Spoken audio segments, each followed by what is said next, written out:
یہ کہانی بڑی سبق آموز ہے دوستوں. اس کہانی کو اینڈ تک لازمی دیکھیے گا، لیکن اس سے پہلے میرے چینل کو سبسکرائب کر لیجئے اور میری ویڈیو کو ایڈوانس میں ہی لائک کر لیجئے.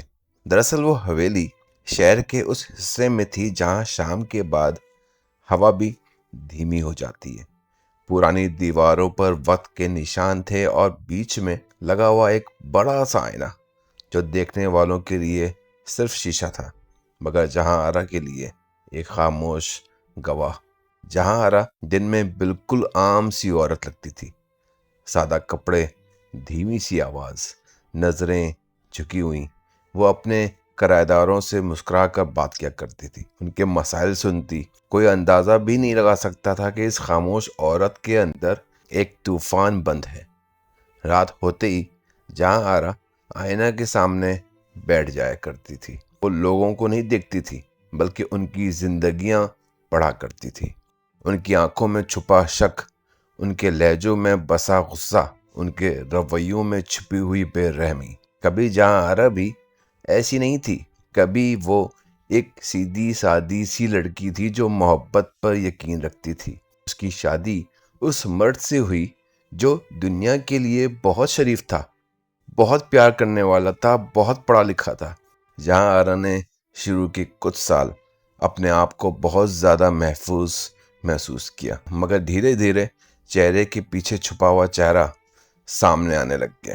پہلے بات بات پر تانے، پھر شک، پھر خاموشی کا ظلم. وہ خاموشی جو چیخوں سے زیادہ دردناک ہوتی تھی. جہاں آرا ہر بار خود کو ہی غلط سمجھتی رہی. وہ ہر بار صبر کرتی رہی، اور جب وہ ماں بننے والی تھی تب اسے پتہ چلا کہ جس مرد کے لیے اس نے اپنی زندگی قربان کر دی وہ کسی اور کے ساتھ اپنی دنیا بسا چکا ہے. اس رات جہاں آرا بہت روئی. آنسو آنکھوں میں تھے مگر گرے نہیں.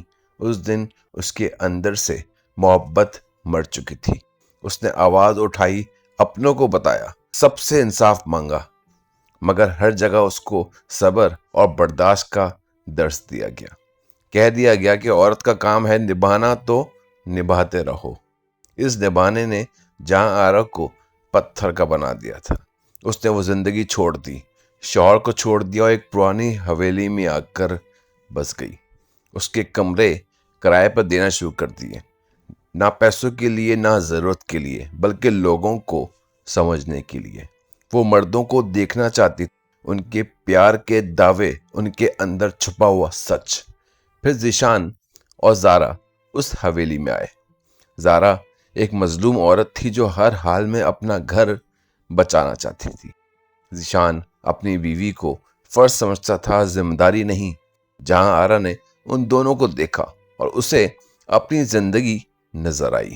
ان سے باتیں کرنا شروع ہو گئی، مشورے دیے. ذیشان کے دماغ میں پہلے سے موجود شک کو زباں دی اور دھیرے دھیرے وہ رشتہ ٹوٹ گیا. جب زارا واپس آنا چاہتی تھی تب جہاں آرا کا درد پھر سے جاگ اٹھا. اسے لگا اگر یہ عورت جیت گئی تو جہاں آرا کی جیت بے معنی ہو جائے گی. اس لیے اس نے ذیشان کو حویلی سے ہی نکال دیا. لیکن اس رات جہاں آرا کو پہلی دفعہ سکون نہیں ملا. اسے محسوس ہوا کہ وہ صرف مردوں کو سزا نہیں دے رہی ہے بلکہ وہ اپنے زخموں سے دوسروں کی زندگیوں کو بھی برباد کر رہی ہے. وقت گزرتا گیا اور کرایہ دار آئے. ہر کمرے کے پیچھے ایک نیا رشتہ، ایک نیا سچ. جہاں آرا سب دیکھتی رہی، کبھی ٹوٹتی رہی اور کبھی چپ رہی. پھر ایک نیا جوڑا کرائے پر آیا، عدیل اور زویا. عدیل باقی مردوں جیسا نہیں تھا. وہ اپنی بیوی زویا کی عزت کرتا تھا. جہاں آرا نے اسے بھی پرکھنا شروع کر دیا، لیکن ہر بار اسے صرف سچ، صرف صبر ملا. یہیں سے جہاں آرا کا معمہ ٹوٹنے لگ گیا. اس سے سمجھ آیا کہ مسئلہ صرف مرد نہیں بلکہ اس کا اپنا درد ہے. وہ انصاف نہیں بدلے لے رہی تھی. اور پھر وہ رات آئی. رات بڑی گہری تھی. حویلی بالکل خاموش تھی، جیسے ساری دیواروں نے بھی سانس روک رکھی ہو. جہاں آرا آئینے کے سامنے بیٹھی تھی، لیکن آج وہ کسی اور کو نہیں دیکھ رہی تھی. آج وہ خود کو دیکھ رہی تھی. اسے پہلی دفعہ محسوس ہوا کہ جو چہرے اسے آئینے میں نظر آ رہے ہیں وہ کسی مظلوم عورت کے نہیں بلکہ ایک ایسی عورت کا ہے جو اپنے درد کو ہتھیار بنا چکی ہے، اور ہتھیار جب زیادہ دیر پکڑے جائیں تو اپنے ہی ہاتھ زخمی کر دیتے ہیں۔ اس رات جہاں آرا نے فیصلہ کیا کہ سچ کا سامنا صرف دوسروں سے نہیں خود سے بھی ہوتا ہے۔ صبح ہونے سے پہلے اس نے ہر کرایہ دار کو بلایا۔ وہ سب اس ہال میں کھڑے تھے جہاں سالوں سے خاموشی تھی۔ فیصلے ہوتے آئے تھے جہاں آرا نے پہلی دفعہ ان سب کو سامنے اپنی کہانی سنائی، بنا شرم کے، بنا درد کے اور بنا الزام کے۔